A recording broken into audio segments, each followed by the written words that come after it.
Yeah, Noah, I told you never to call me at this number again. Thank you.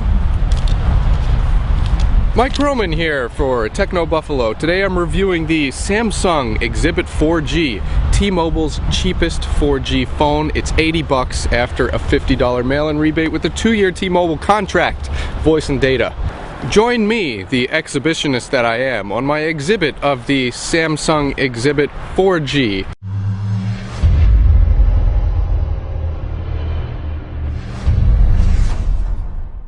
Ladies and gentlemen, step right up. This is the Samsung Exhibit 4G at close range. I sniped it out of the wild. Let me give you some specs here. This runs on T-Mobile's 4G HSPA Plus network. It runs Android 2.3 Gingerbread, so that is the latest version of Android available on a smartphone. We have Swipe for messaging. Swipe. Woo! And we also have flash support, full flash support in the browser. And that is a wonderful thing. Let's open right up to Techno Buffalo here. And you can see how quick this phone is. That's a 1 gigahertz Hummingbird processor they stuffed into this bad boy. Let's go ahead and open up. Let me see if we can find a post with...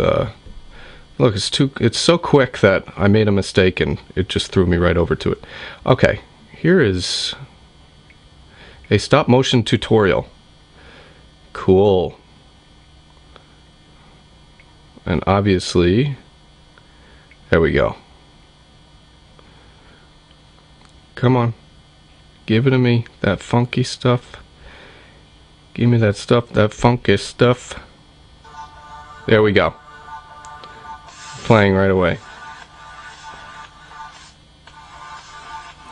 Cool. Okay, so now that we've had our fun little dance-capade, let's talk about this screen. This is a very nice screen for a phone of this size and this price range.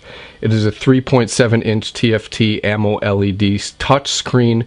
It's a 480 by 800 resolution screen. It's actually very nice, surprisingly, for a phone of this size, of this price range. I was very impressed with it. It's nice and bright, just like Samsung screens tend to be. Colors were a little bit on the bluish side, but definitely bright. It was great for reading text, especially John R's tweet posts here, which I read every day, and they're just so magical. They make my day scrumdiddlyumptious. Okay, so let's also talk about memory. This phone has an 8 gigabyte micro SD card, and I really like the port layout on this phone.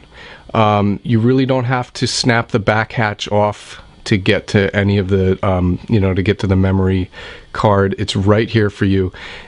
We get an 8 gigabyte card out of the box. They gave me a 4 gigabyte card. I don't know why, because they hate me. And but it'll come with an 8 gigabyte card and 1 gigabyte of internal storage, onboard storage. So it will have 9 gigabytes of storage right out of the box. We also get an enclosure here for the micro USB port here, and there's a 3.5 millimeter audio jack. Based on the size of this phone, it's very similar to an iPhone.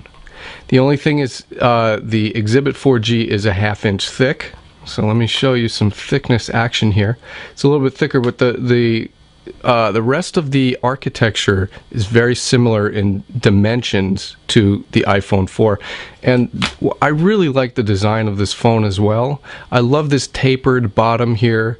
I like this Darth Vader mask type grill here. And I like this sloped bottom patch here. It's just aesthetically, it's a unique phone. It's unconventional. And I like that in a sea of monotonous and bland Android phones. Actually, I like to call them Blandroid phones. You'll notice that the screen keeps timing out. That's part of the power save feature here. But this battery, it's a 1500 milliamp hour battery. This battery was a great performer, and Samsung claims talk time of 9 hours and a standby time of I think it's over a week, something like that. It's a long ass time for standby, but it stood by a very long time.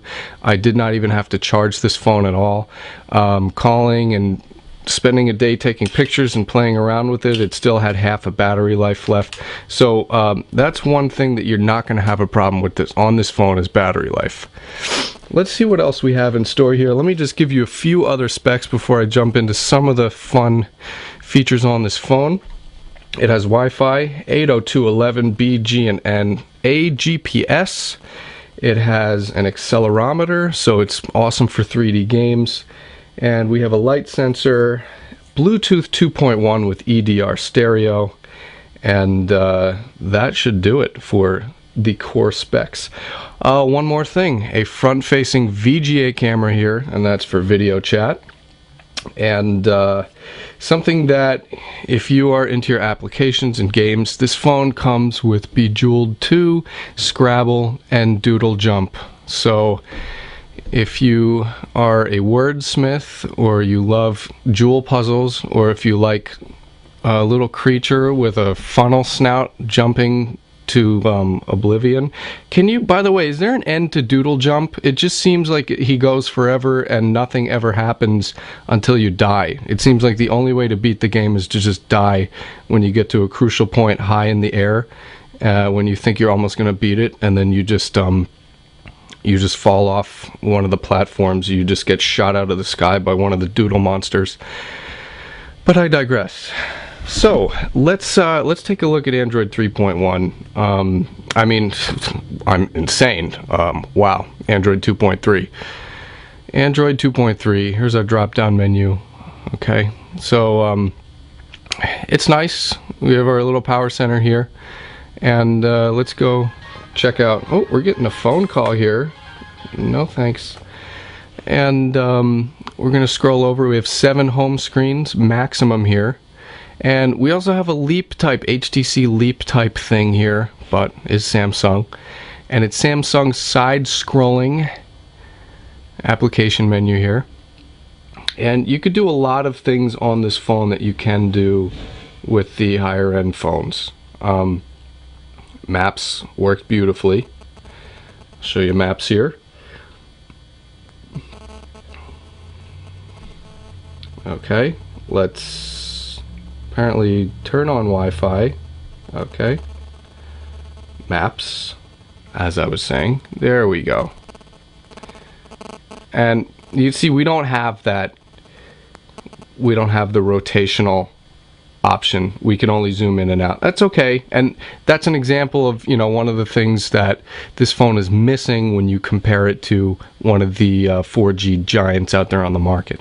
But overall, quick little phone. It's not like a dual core quick, but it is fast. It gets the job done for 80 bucks. I really don't know how you can complain with this phone. It's solid, it's portable, it's quick, it's capable. Android 2.3, it's got swipe. So I pretty much covered the bases here, but I'm going to go out in the woods and act like a strange person and give you my conclusion with the Samsung Exhibit 4G for T-Mobile. Yeah, Noah, and the next step is a restraining order. So, yeah, put that in your pipe and give it a puff. So, my final conclusion with the Samsung Exhibit 4G for T-Mobile is it's actually a pretty good one. The diagnosis is good. I think the future of smartphones, the 4G smartphones, are going to get cheaper. Obviously, naturally, and this is the first example of that. The Exhibit 4G exhibited a very decent all-around performance. It had a great battery life. It made calls fine, and it basically did a lot of the things that the Super 4G phones were capable of doing. But it was just smaller, and it was more iPhone-like. So it is definitely a sign that the times are changing. And if you live in a 4G area, and if you're on a budget, then the T-Mobile Exhibit 4G, made by Samsung, is one of the best options out there for you. I recommend checking it out. Until next time, this has been the Samsung Exhibit 4G review. For Techno Buffalo, I am Mike Perlman, and I am going to see you guys later.